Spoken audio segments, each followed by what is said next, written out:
Okay, so I want to talk to you today about my journey to self-care. So I was trained as a therapist. I have my PhD in human development and family studies with a specialization in couple and family therapy. And in my training program, self-care was something that we were actually taught about early on, that we couldn't be a good source of healing for someone if we weren't doing well ourselves. And so before I became a parent, I was actually really good at self-care. I did, I had time for exercising, I had time for eating right, I had time for hobbies, like I was really into music, and I spent lots of time going to concerts and downloading music. And then when I became a parent, most of that drifted away. I had a really difficult and traumatic birth with my first child, and afterwards we holed up and we became this little bubble that my husband and my daughter and I lived in, and we didn't do much else other than be parents. And it was really hard. Caitlin, I see that you joined in. I hope that you'll say hi to us. I'm glad to see you here. And so it was about 6 months into being a parent that I realized that I wasn't doing so well. I hadn't taken care of the lingering trauma around my birth, and physically I was still having a hard time. I had a diastasis recti, which is a split in your abdominals, and that was hard. And I just wasn't doing very well. And so we started looking into ways that I could start doing a little bit easier. And so that's when I started kind of rediscovering self-care and rediscovering what that was going to mean for me as a mom. And it was very different than what it meant for me as a childless adult. And so I really had to dig into that, and I'm going to talk about that a little bit. I'm just going to grab my notes so that I can be sure that we are on the right topic. So I first realized that I really wasn't taking care of myself when I was in a yoga class, and I was laying back during Savasana, which is supposed to be the rest period, and I looked up at the lights, and they reminded me of the lights from my C-section. And I got pretty triggered. I had a flashback. I became frozen. I could hardly move. It was really distressing. And that's when I realized that I wasn't taking good care of myself. And so for me in that time period, working through my trauma was an act of self-care. And so one of the things I want to talk with you today is kind of getting on board with the idea of self-care in yourself, and also getting on board with the idea that self-care does not have to look the same for every single person, okay? And so when I realized in doing self-care is that it makes me a better parent. When I am centered and well taken care of for what that means for me, I'm more patient with my children. I'm more loving with my children. Compassion is easier to get to with my kids when they're being difficult. It's easier for me to kind of let their difficultness wash over me when I am well taken care of. And for me, being well taken care of is different than what it is going to be for you. And so when I first started learning about self-care, it really was things like massages and working out and eating right. And those things are all important. Those are things that are good for taking care of your body. But I also learned that for me personally, I need a lot of quiet time alone. I'm an introvert, and I need time alone in my empty house. I had to really figure out and work around ways to get that so that I could be well for my kids. I also had to let go of a lot of guilt around that idea. So I was a working mom. I was in grad school when my first baby was born, and I was a professor when my second baby was born. And I felt that I was away from them so much for work that I wasn't entitled to be away from them when I was home. And I think a lot of parents can resonate with that. Is that something that you're experiencing, that you feel the guilt of taking time away, or even that maybe you don't want to? You don't want to be away from them. You like being around them so much, and that's okay too. But knowing that space and time for yourself is important, and whatever that means. Oh, I see a like coming through, so I think that resonated with Caitlin. Yeah, the even if you want to be with your kids, This is where the both and of parenting comes in. I talk about this a lot with my clients. I talk about this a lot in my groups. We are a culture of either or. You can only have one thing or the other.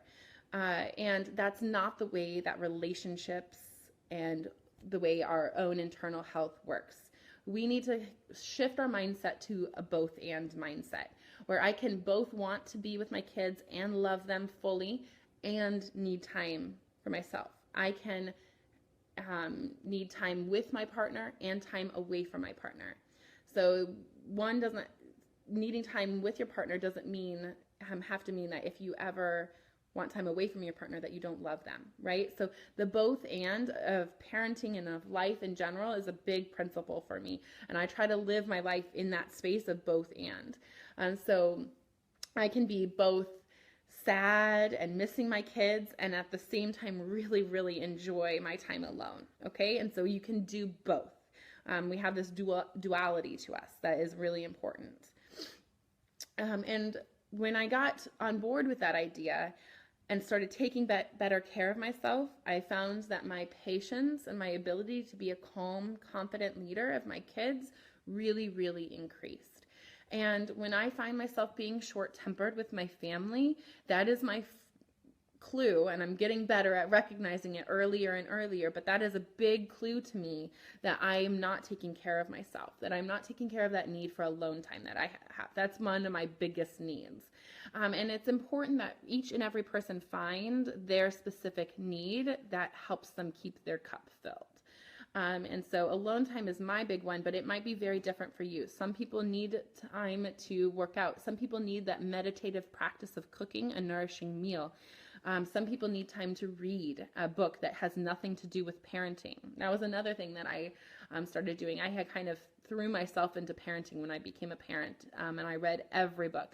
And now I have a regular practice of reading a book for pleasure every night before I go to bed, and not reading parenting books during that time. It's simply a way to kind of protect that space and protect my mental health. I see Allie says yes to the both and alone time. I never realized, Allie, how much alone time I really needed until I became a parent, and felt drained almost constantly. And I never realized how much I could love someone and not want to see them all at the same time. And for a while, I spent time feeling really bad about that maybe I wasn't a very good mom for feeling that. And what I've come to realize now is that I am a great mom for recognizing it. And I think the other thing that is so hard, so when we talk about self-care, we often talk about it feeling selfish to moms. Moms feel selfish when they make time for themselves, even if it means taking an extra long shower. They feel like they're not entitled to it and that they don't deserve it. And what's really important for us to get clear about is what message that sends to our children. So if we are growing up in a family where we see our mom never take time for herself, if we see our dad never, or our mom's partner never prioritize and put up firm boundaries around their partner's well-being, we grow up thinking that that's normal. We grow up and then we end up parents and realizing we do want alone time and thinking it's wrong or thinking it's bad. And then, do you know what sets in? That's when guilt sets in, right? Versus if we can model this for our children growing up, we're giving them this beautiful gift. We're not only giving them a better, centered, well-balanced parent, right, who's going to make better parenting decisions, who's going to be able to be a better parent, we are also giving them this gift of freeing them from guilt. We're teaching them through modeling that they are important. So if my kids grow up knowing that I view myself as important, that I view myself as worthy of the time spent on things, if I view my time as being worthy, they will grow up and know those things about themselves. That's how modeling works, right? They will grow up and knowing that about their partners too. So when my girls see my husband say, "No, you cannot go in there right now, mommy is doing her yoga," they are learning that this is what partners do. Partners protect their partner's space and time and make sure that they're getting their needs met. Same thing for when my girls are complaining about their dad being golfing. I say, oh, yes, I know it's hard when we miss daddy, but he needs that golf. He needs it. It's good for his body and it's good for him. And we're so happy he gets it. And so really protecting that space. And it goes both ways. I think that sometimes we get into circumstances where, especially as moms, I hope that there are dads watching, but especially as moms, we sacrifice a lot of ourselves for our kids and for our families, and we don't step up to the plate and say, I need this time and I'm taking it. And we are almost waiting for someone to give it to us. So if you're a partner to a mom who does this and you're watching, step up and say, look, you need this time and I'm going to give it, make sure you get it.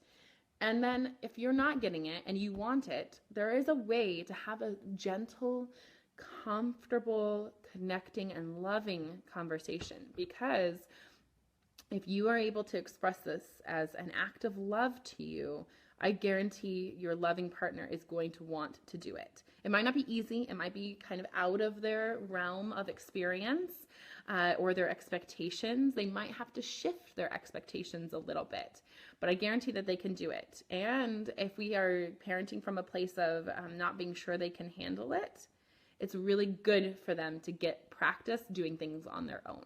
So I know when I first started going to yoga class as a new mom, I started in a mommy and me class, so I got to take my baby with me, and that was great. But she was in a place where she needed to be held all the time, and then I couldn't do the yoga, and I needed the yoga to get better because my back was hurting. And so we started having me go to yoga class on Saturday mornings, and my husband would take my daughter to the zoo. And we started doing this so that I could get to yoga. It was about me, but it ended up being about them. The weekend where they looked forward to the zoo in all weather. It was an outdoor zoo. They could go anytime. And they looked forward to it every weekend. And my husband had a wonderful time. And he wouldn't have had that alone time with his daughter if we hadn't started prioritizing my own needs. So maybe something that looks selfish on the surface is really, if we can start shifting our way to seeing it as benefiting the whole family. So the time that you're spending doing these things that fill up your cup, your family is engaging in other things that they're learning and connecting and benefiting from. And it might be hard. It might be hard to have to corral kids and keep them out of a room, but I'm sure your partner can do it. I know that they can. And if they need help getting convinced, I'm here to help convince them, because this is something that I'm really passionate about. I think that we are expected to be perfect parents and to not have any needs sometimes, and we can't do that. It's not possible. We can't expect to be these perfect, peaceful, gentle, compassionate parents when we're not taking care of ourselves. So the saying, you can't pour from an empty cup is so true. And so figuring out what it is that fills up that cup is crucial. So the people who are here and watching, we have a few of you. I'm so glad you're here. Tell me, what fills your cup? I've talked a lot about alone time for myself. Yoga is a big thing. What fills your cup? Allie, I see that you're still here. Amy, you're here. Let me know. Tell me what fills your cup. I really want to hear about it. I'm trying to think about the other things that fill my cup. So being able to watch a movie at a movie theater is a really fulfilling thing for me. There's something about the ritual of the popcorn and getting to do those things, and especially doing it with my husband, really fills my cup. Oh, hi, Amy. Amy says that writing and dance. Yes.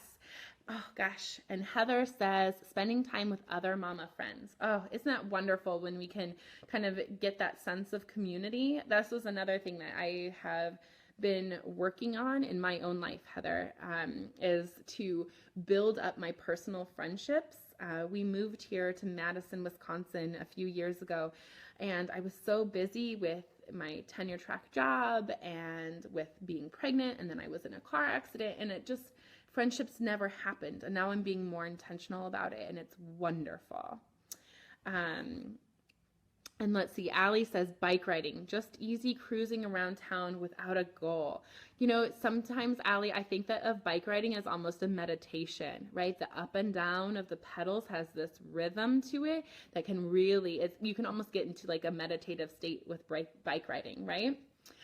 Speaking of meditation, I also use meditation quite a lot as a go-to for me. Even 5 minutes is helpful in getting myself centered. And I also really, really like hot Epsom salt baths. Let's see. Bethany says alone time for sure. I need it regularly. Time with friends is great. Time spent by myself on a project like a craft or a thrift store shopping, something without the kids in tow. Oh, yes. Oh my gosh. How silly is it that as parents, sometimes going to the grocery store by ourselves is an act of self-care, right? So these are all wonderful things that we're talking about. And I do want to talk about a little bit. These are all things that you can do, okay? And these are all things that are kind of almost like activities, right? I want to speak a little bit to the idea of self-care as also being about boundaries. Okay. And this is the thing that is a little bit different than how maybe you've thought about self-care in the past. Because I don't see self-care as massages and manicures or even some of the other things that I've already talked about that do fill up my cup. The ultimate piece of self-care for me, that in my kind of conceptualization of it, is around boundaries.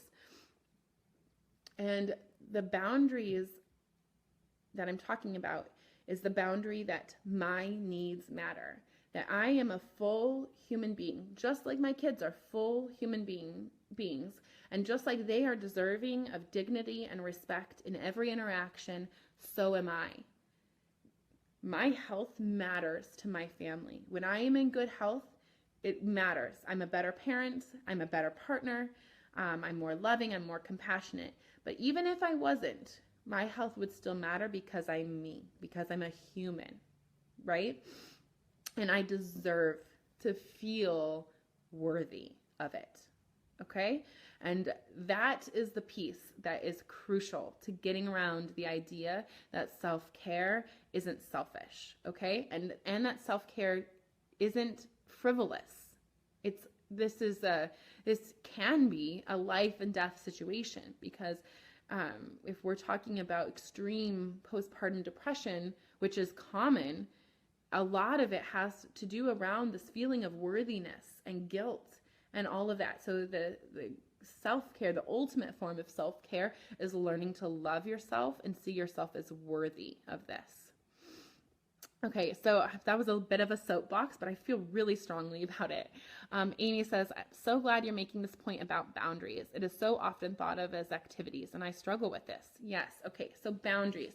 And what do I mean by boundaries? I mean being comfortable with setting limits. So for example, I went through a really hard time with my daughter, and she was in a place where, my older daughter, and she was in a place where she wanted to control kind of every move I made. She didn't want me to, anything I did was wrong. If I gave her the blue cup, oh, I wanted the red cup. If I got her the red cup, now she wants the blue cup again. Kind of just in this place of, she was feeling really unstable. And I was feeling really guilty and bad about myself because I had been in this car accident and I was pregnant and I was convinced I was ruining her life. And I kind of wanted to just give her everything that she had, that she was asking for. And what I realized was that I was feeding into this cycle, and that she was feeling really insecure about my ability to be a confident leader because I was feeling really insecure about it. And so I stiffened up my boundaries. I did some healing work around that this car accident wasn't my fault, and the fact that I was pregnant and giving her a sister was not going to ruin her life. So that was kind of an internal boundary, right? I was setting a limit with myself on how I spoke to myself, okay?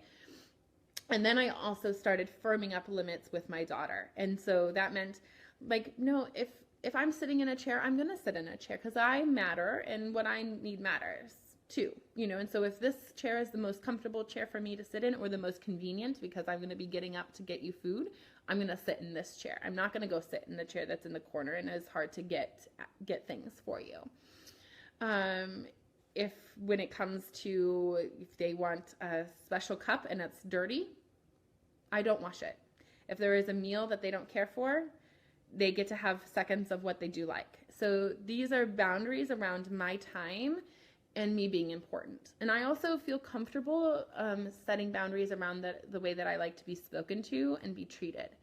So my daughter came home with the word stupid from daycare one day, and the stupid is a bit of a trigger word for me.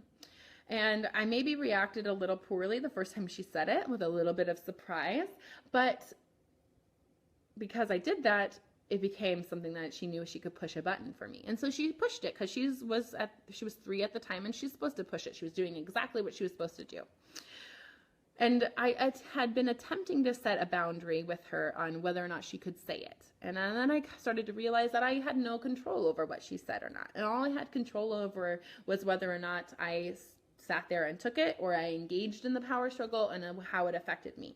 And so then I started saying, like, I don't like to be spoken to that way. And I started walking away. And I set a very physical boundary with myself, not in a rejecting way, but in a I don't want to be called stupid. Nobody does. Okay? And so if you're, I can't stay in here if you're going to call me stupid. And it was amazing how that shifted. I mean, she ramped it up for a little while because she was 3 and she was testing that and wanted to be sure that it was a real limit. And when she found that it has largely gone away. We still get some name calling, but I don't feel as tied to it emotionally. When she was doing this, I was at a very emotionally vulnerable point in time. And so I also, again, firmed up my internal boundaries around letting a 3-year-old affect my mental and emotional state, right? And so when we're talking about boundaries, I talk about internal boundaries and then the exterior boundaries, the limits that you're setting with yourself and the way you speak to yourself and how you let other people affect you, and then the boundary around, what you're willing to do and how you're willing to take up space and those types of boundaries. Does that make sense on the boundaries piece of it?